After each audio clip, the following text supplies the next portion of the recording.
Let me start with a question that sounds simple, but the answer decides the fate of empires. What is money? Most people think money is what they earn, what they save in a bank account, or the paper in their wallet. But after decades of watching global markets rise and fall, I've learned something different. Money is not a thing. Money is a mechanism, a moving part inside a vast machine, a machine that quietly decides which nations rise and which nations fall. And right now, that machine is flashing red. I'm sharing this with you because we're watching a historical pattern unfold, one that has repeated many times before, but never in our lifetime at this scale. I call it the big cycle, the cycle of money, of credit, and of debt. And at the center of this cycle sits a trap, seductive, comfortable, and lethal. The free money trap.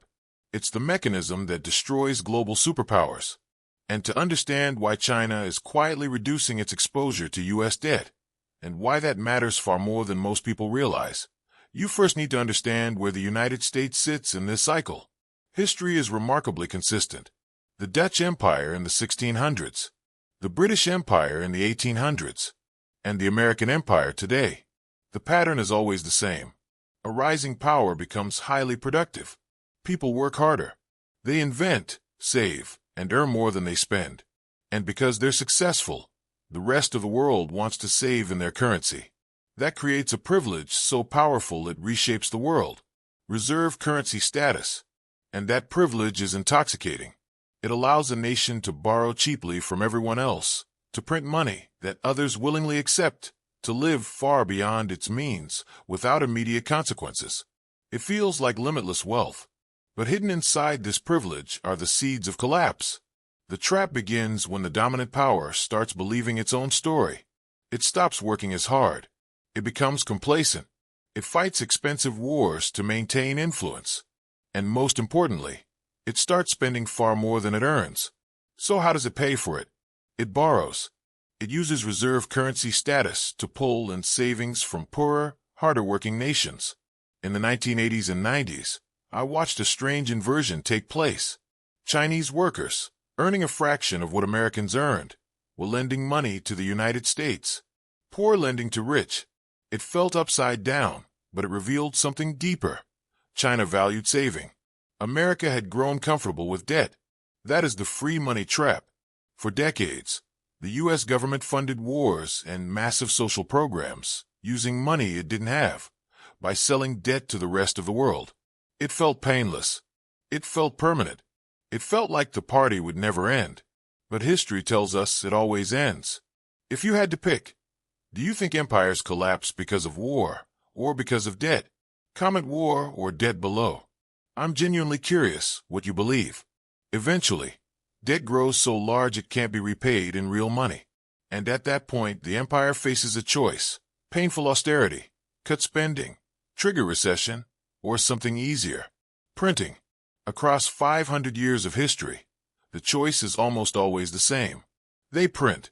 They create money from nothing to pay old debts. And in doing so, they quietly betray their creditors. They repay in weaker money, money that buys less, money that melts over time. We are deep in this phase now. The United States is running massive twin deficits. Trillions are being issued, rolled, refinanced, and the rest of the world is watching, China included, and they're realizing an uncomfortable truth. The American debt they hold is a melting ice cube. They're inside a burning building, and they're looking for the exit. To understand China's behavior, you have to understand the difference between two economies: the financial economy and the real economy. In the financial economy, the Federal Reserve can create money instantly. A few keystrokes, zeros on a screen, billions appear, that can hold rates down, push asset prices up, and create the illusion of prosperity. But the real economy plays by different rules. You cannot print productivity. You cannot print factories. You cannot print skilled labor. If money grows faster than real output, the value of money falls. That is inflation. That is devaluation.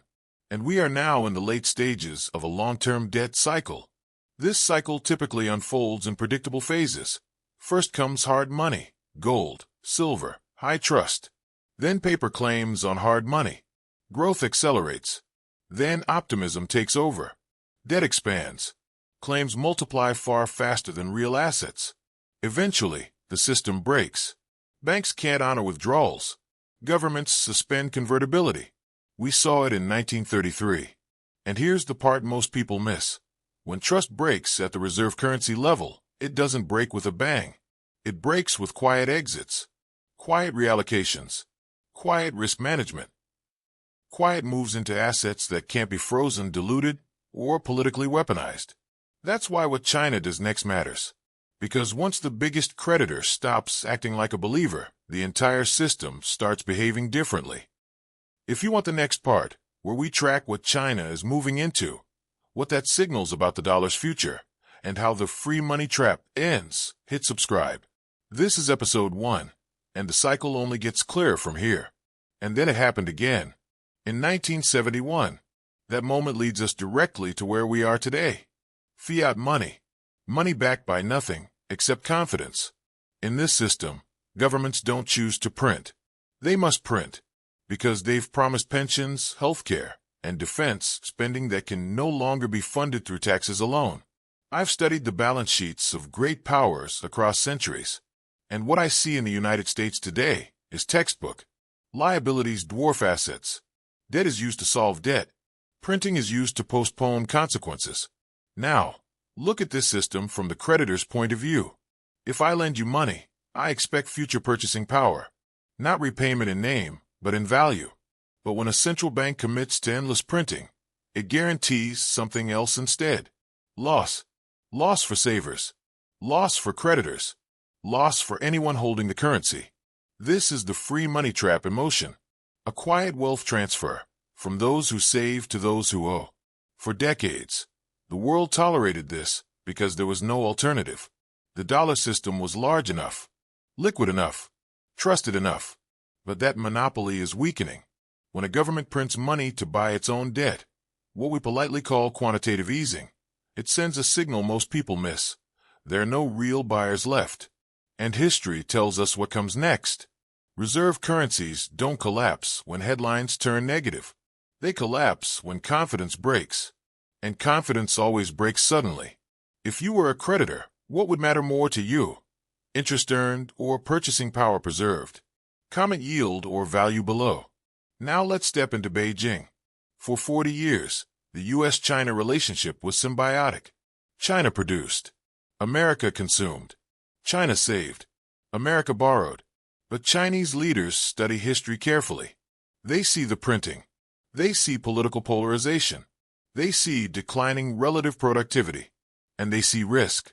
But there's something even more urgent than inflation. Power. The United States has weaponized the dollar through sanctions, asset freezes, and financial exclusion. From Iran to Russia and increasingly Chinese firms and policymakers, this isn't theoretical. It's existential. Their dollar assets aren't just investments. They are hostages. Imagine keeping your life savings in a bank where the manager openly threatens to lock the doors. You wouldn't stay. You would leave. That is exactly what China is doing. China isn't dumping treasuries in panic. They're letting them mature. They're buying gold, accumulating real assets, reducing exposure to dollar-based systems. This isn't aggression. It's self-preservation. And it creates a dangerous feedback loop. The U.S. needs foreign buyers. When China steps back, the Federal Reserve steps in. More printing, more inflation, more exits. This is how capital wars accelerate decline. While America financialized its economy, China built factories, supply chains, ships, and infrastructure. China understands something fundamental. Wealth is not money. Wealth is production. And in moments of crisis, the country that produces outlasts the country that prints. So how does this end? Slowly, then suddenly. Reserve currencies linger long after dominance fades. The British pound survived decades after Britain lost industrial leadership. The U.S. is now in that lag phase. Trade dominance is gone. Debt is soaring. Confidence, for now, remains. The real break comes when creditors decide the yield is no longer worth the risk. When that happens, selling is violent. Rates spike. Markets shake. And the central bank faces its final choice: print and destroy the currency. or stop printing and destroy the economy. History is clear. They always print. This isn't fear-mongering. It's pattern recognition. If you understand the mechanism, you can prepare. Cash loses value in printing cycles. Diversification becomes survival. And geography matters again. The free money trap is closing. China sees it. The system feels it. The cycle demands it. We are no longer arguing about politics. We are watching the mechanics of money decide the future. And the machine never negotiates. If you want to understand who is leaving next, what assets replace treasuries, and how reserve currencies actually die, subscribe. Because the real signal isn't in the headlines. It's in who quietly walks away.